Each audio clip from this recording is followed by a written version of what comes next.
The 80s weren't just neon and nostalgia. Behind the arcade glow lurked a cinematic underworld so transgressive that governments banned them, stores refused to stock them, and critics called for arrests. These films shattered every taboo, crossed every line, and made exploitation an art form. Some directors faced prison. Others became legends. Ready to discover what they desperately tried to hide from you? Number 12. Cannibal Holocaust, 1980. This isn't just controversial. It's the film that got its director arrested for murder. Ruggero Deodato crafted something so viscerally convincing that Italian authorities dragged him into court, genuinely believing he'd killed his actors on camera. Cannibal Holocaust follows a documentary crew who vanish in the Amazon rainforest, only for their footage to reveal unspeakable atrocities. The found footage format, now cliché thanks to Blair Witch, was revolutionary and horrifyingly effective in '80. What makes this entry genuinely unforgivable isn't just the human brutality depicted on screen, but the real animal deaths Deodato filmed. Actual creatures were slaughtered for authenticity, a decision that haunts the film's legacy and crosses from exploitation into genuine cruelty. The director had to produce his cast in court, alive and well, proving the impalement scene used a wooden stake and clever positioning. Critics were split between calling it a masterpiece of anti-colonialism commentary and irredeemable garbage. The film was banned in over 50 countries, seized by customs agents, and became the holy grail of underground VHS trading. Deodato claimed he wanted to critique media sensationalism and Western arrogance, but the execution became the very thing he supposedly condemned. The soundtrack, ironically beautiful and composed by Riz Ortolani, creates a disturbing contrast with the on-screen carnage. Financially, it became a massive underground success, earning millions through bootlegs and later uncut releases. The British ban lasted until 2011. Even now, uncut versions remain illegal in several nations, making it the ultimate forbidden fruit of extreme cinema. Number 11. The New York Ripper, 1982.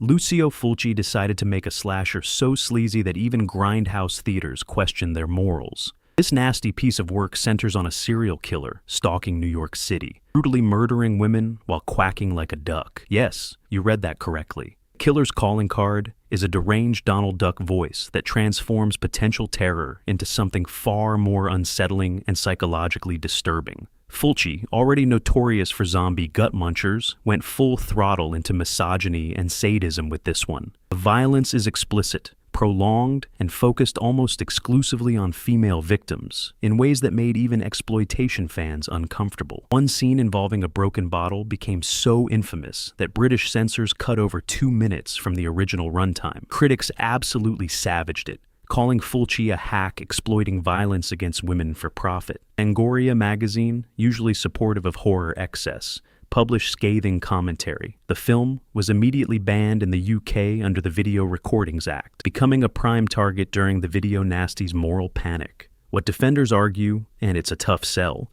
is that Fulci intended to critique the voyeuristic nature of slasher films themselves, making audiences complicit in the violence. The killer's ridiculous voice might be interpreted as Fulci mocking the genre's absurdity, but honestly that feels like intellectual window dressing on what's essentially a grimy, nihilistic murder parade. The film flopped commercially in most markets, but found cult status among extreme horror collectors. The Italian title translates to Ripper of New York, and it delivers exactly that with zero restraint. Anchor Bay finally released an uncut version in 2002, allowing viewers to experience Fulci's unfiltered vision in all its uncomfortable glory. Number 10.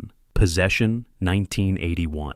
Andrzej Żuławski created a divorce drama that morphs into body horror so unhinged that viewers fled theaters. Isabelle Adjani won Best Actress at Cannes for a performance so physically demanding and emotionally raw that she reportedly couldn't work for months afterward. Possession follows a marriage disintegrating in Cold War Berlin, except the wife's new lover is a grotesque tentacled creature she's sexually involved with. The infamous subway miscarriage scene, where Adjani convulses and screams in a public tunnel, remains one of cinema's most disturbing performances. She's thrashing, vomiting, bleeding, and shrieking, in a sequence that feels less like acting and more like genuine psychological breakdown.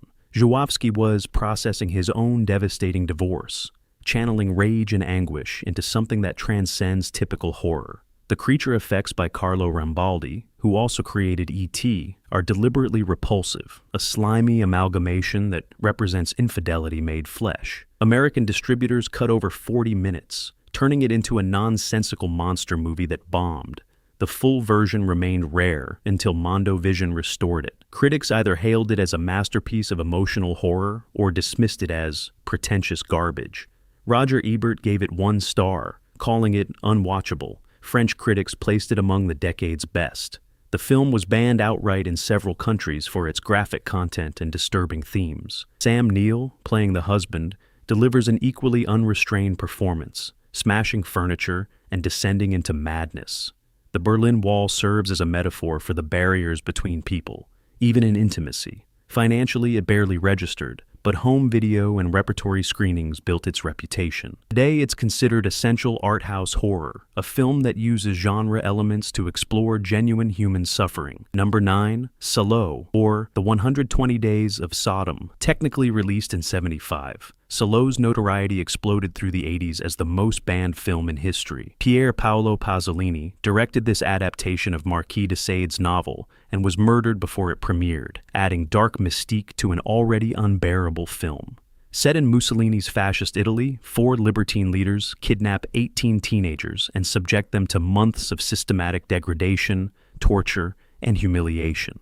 The film is divided into circles like Dante's Inferno, but instead of spiritual punishment, viewers witness unrelenting physical and psychological abuse. What makes Salo genuinely unforgivable is its clinical presentation. Pasolini removes all eroticism, filming atrocities with cold detachment that forces viewers to confront power's corrupting nature without exploitation's usual thrills. One sequence involves victims being forced to consume excrement while their captors dine elegantly, a metaphor for how fascism degrades humanity. Film was immediately banned in dozens of countries, seized by police, and became the centerpiece of censorship debates. In Italy, all copies were ordered destroyed. Bootlegs circulated through underground networks, often in terrible quality, adding to the forbidden allure. Critics remain divided. Some view it as Pasolini's ultimate political statement, equating fascism with sadism and showing how absolute power destroys both victim and oppressor. Others see it as unwatchable misery without redemptive value. The young cast members have rarely discussed the production, though reports suggest the filming environment was professional despite the content. Pasolini's murder, still officially unsolved, fuels conspiracy theories linking it to the film's controversial themes. The Criterion Collection eventually released a restored version, legitimizing it as important cinema rather than mere exploitation. Watching Salo isn't entertainment, it's an endurance test with a political thesis. Number 8. I Spit on Your Grave, 1978, the rape revenge film that sparked protests, feminist debates, and became the video nasties era's most contentious entry. Originally titled Day of the Woman, this Miyazaki film follows Jennifer, a writer who retreats to a cabin only to be brutally assaulted by 4 men in a prolonged graphic sequence that lasts nearly half an hour. He then methodically murders each attacker in increasingly inventive ways, including a bathtub castration that made male audiences physically recoil. Roger Ebert called it the worst film ever made, leading protests outside theaters and writing multiple columns condemning its existence. Gene Siskel joined him, calling it vile and degrading. Something unexpected happened. Some feminist critics defended it, arguing that Jennifer's revenge represented female empowerment and turned the male gaze against itself. The film presents assault without titillation, making it genuinely uncomfortable rather than exploitative, then allows the victim complete, brutal agency and retribution. The controversy made it a massive financial success, earning millions despite limited theatrical release. It was immediately banned in the UK, Norway, Iceland, and West Germany. The title change to I Spit on Your Grave came from a distributor who recognized controversy sells tickets. Zarchi claimed inspiration from a real incident where he helped an assault victim, wanting to explore the aftermath and desire for revenge. Camille Keaton's performance is raw and committed, carrying the film's emotional weight through minimal dialogue. Violence against the attackers is explicitly designed to satisfy audience bloodlust, raising questions about whether revenge fantasies are morally acceptable when the victim has suffered enough. The film spawned multiple remakes and sequels, none capturing the original's raw, Uncomfortable Power. Uncut versions remain controversial, with the assault scenes still debated as necessary context or gratuitous exploitation. Number 7. Nekromantik, 1987. Jörg Buttgereit made a film about romantic love with corpses that Germany immediately banned and counterculture embraced. This isn't metaphorical or psychological. Nekromantik's protagonist literally works for a company cleaning up accident sites, stealing body parts to bring home to his girlfriend, who shares his attraction to the dead. The couple incorporates a decomposing corpse into their intimate life in scenes that defy description and decency. Shot on 16mm for practically nothing, Buttgereit created something genuinely transgressive that can't be dismissed as mainstream exploitation. This is underground cinema in its purest, most disturbing form. The protagonist's girlfriend eventually leaves him for a fresher corpse, leading to a finale involving self-harm and post-mortem activity that cemented the film's infamy. German authorities prosecuted distributors, confiscated copies, and Buttgereit faced obscenity charges. The film was banned outright, making it a hot commodity in underground tape trading networks. Critics who bothered reviewing it called it everything from pointless shock value to a darkly comedic exploration of extreme paraphilia and alienation. Buttgereit defended it as a love story, arguing that society's discomfort reveals our arbitrary moral boundaries around desire and death. The low budget actually enhances the film's grimy, disturbing aesthetic. The corpse effects are deliberately unrealistic, preventing it from being mistaken for actual footage. The soundtrack, composed by Buttgereit and associates, uses industrial noise and melancholic melodies that somehow make the proceedings even more unsettling. Financially, it barely registered in traditional markets, but became legendary in extreme cinema circles. A sequel, Nekromantik 2, somehow managed to be even more controversial. The original remains banned in several countries, available only through specialty distributors willing to navigate legal gray areas. This is cinema designed to disgust and challenge, succeeding completely on both counts. Number 6. The House on the Edge of the Park. 1980, Ruggero Deodato struck again with this home invasion brutality fest that makes viewers complicit in the violence. David Hess, who played the rapist in Last House on the Left, returns as Alex, a mechanic who crashes a wealthy couple's party with his dim-witted friend. What starts as uncomfortable class tension escalates into hours of humiliation, assault, and sadistic games. Deodato films it all with unflinching clarity, refusing to cut away or soften the impact. Wealthy victims aren't innocent either, revealing Deodato's interest in class warfare and mutual exploitation. One sequence involving a razor blade became so notorious that censors across Europe demanded cuts.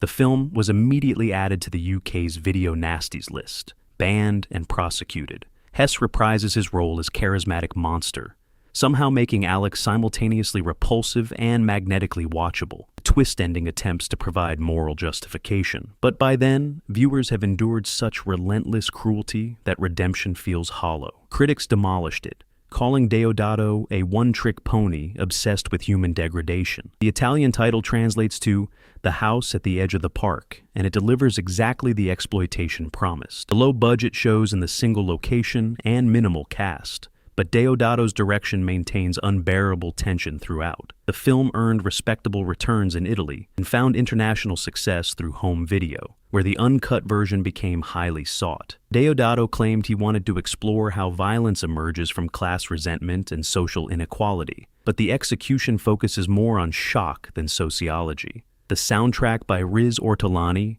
who also scored Cannibal Holocaust, again provides inappropriately beautiful music that contrasts with on-screen horror. Modern viewers debate whether the film has any artistic merit or simply wallows in misery. Uncut versions remain difficult to find legally, with most releases still censored. Number 5. Faces of Death, 1978. The Mondo shockumentary that claimed to show real deaths and traumatized a generation of teenagers. Director John Allen Schwartz, using the pseudonym Conan Leslier, created a documentary purportedly showing actual footage of people dying from various causes. Executions, accidents, autopsies, and animal attacks were presented as educational exploration of mortality. The film became a rite of passage for 80s kids, passed around at sleepovers and dared viewings that tested who could stomach the content. Here's the twist that took years to fully reveal. Much of it was fake. The executions were staged, many accidents recreated, and the clinical narration provided false authority to deceptive content. But some footage was real, including disturbing animal slaughter and authentic autopsy scenes obtained from questionable sources. The mixture of real and fabricated created an unsettling experience where viewers couldn't distinguish truth from fiction. The film was banned in over 40 countries, including the UK, Australia, and New Zealand. It was prosecuted as obscene material, despite its documentary pretense. Critics called it exploitative garbage, profiting from death and human suffering. Defenders argued it forced confrontation with mortality in a death-denying culture. Financially, it became a phenomenon, spawning multiple sequels and earning millions through VHS sales. The ambiguity about what's real remains the film's most disturbing element. Even knowing much is staged, the authentic portions and convincing fabrications create genuine discomfort. Narrator, Dr. Francis B. Gross, is entirely fictional, adding another layer of deception. Schwartz later admitted the deception, but defended the film's impact on viewers, claiming it served its purpose of making people think about death. The franchise eventually became self-parodying, with later entries obviously fake. The original retains power through its convincing blend of reality and fabrication, remaining controversial and banned in multiple territories. Number 4. The Beyond, 1981.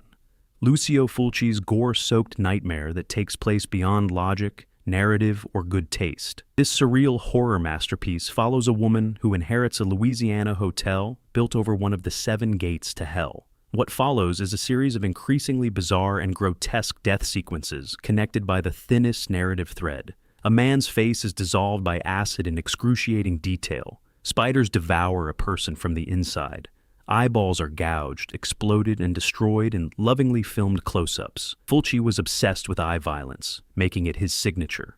The Beyond doesn't care about plot coherence or character development. It's a fever dream of images, atmosphere, and spectacularly realized gore effects. The zombie designs are genuinely unsettling, rotted and maggot-infested in ways that feel uncomfortably real. The film was butchered for American release, retitled 7 Doors of Death, and edited into incomprehensibility. The full Italian cut was banned across Europe, becoming another video nasty casualty. Critics initially dismissed it as incoherent trash. Fulci didn't care.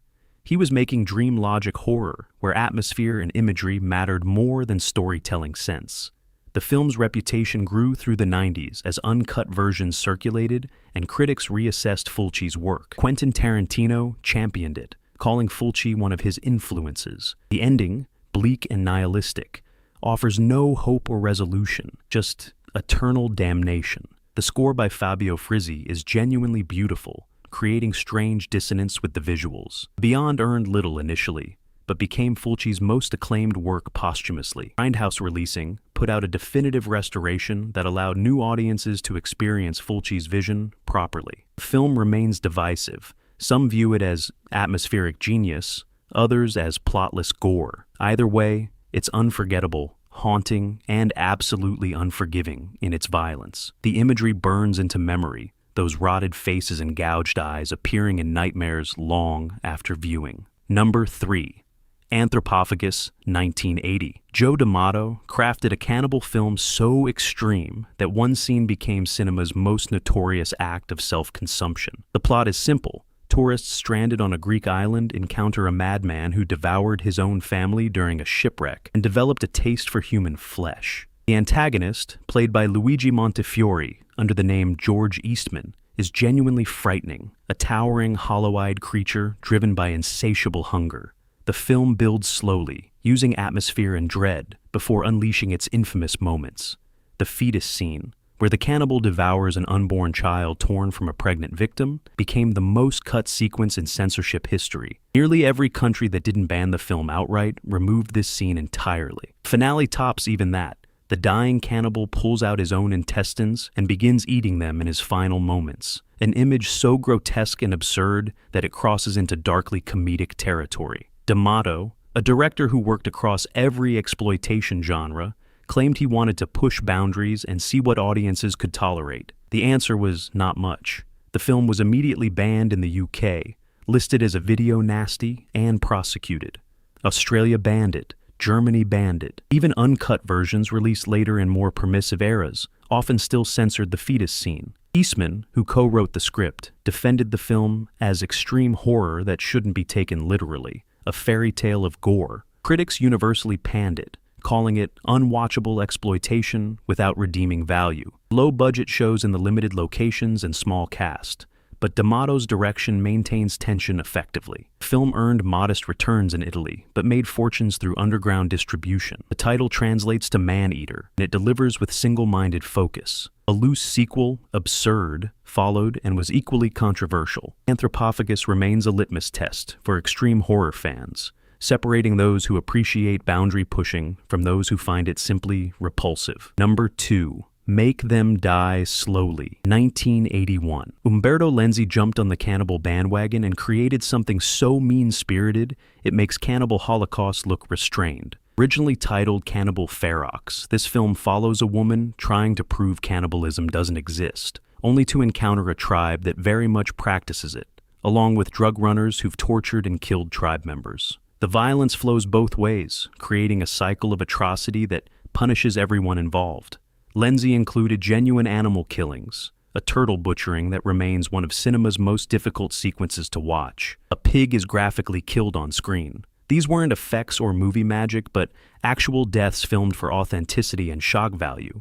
The human violence is equally extreme, including castration, hooks through bodies, and prolonged torture sequences. One scene involves a woman's breasts being mutilated with a machete in unflinching detail. The film was marketed as the most violent ever made, a dubious achievement it arguably earned. And in 31 countries at its peak, it became the definitive video nasty film censors pointed to when justifying the entire moral panic. Lenzi defended it as social commentary on Western exploitation of indigenous peoples, but the execution undermines any serious intent. The film wallows in cruelty, presenting suffering as entertainment. Critics savaged it universally. Even exploitation film defenders found it excessive and pointless. Financially, it succeeded through sheer notoriety, earning returns through international sales and later home video. The English title, Make Them Die Slowly, came from Americanization that tried to market it as standard horror. The film's reputation has only grown worse over time, with even genre fans questioning whether anything justifies the animal cruelty. Lenzi expressed some regret later in life about those scenes, but defended the film overall. Uncut versions remain banned in several countries, with the animal content particularly problematic for modern distributors. These films didn't just push boundaries, they obliterated them and dared authorities to respond. Whether you view them as artistic freedom or indefensible trash depends entirely on where you draw the line between expression and exploitation. Some made legitimate points beneath the gore. Others simply wallowed in human suffering for profit. Drop your thoughts below. Which ones crossed the line into unforgivable and which deserve their cult status? Here's the real question that'll split the comments. Does extreme content ever serve artistic purpose? Or is shock value always just exploitation dressed in intellectual justification? Defend your position because this debate never ends, and neither side ever wins.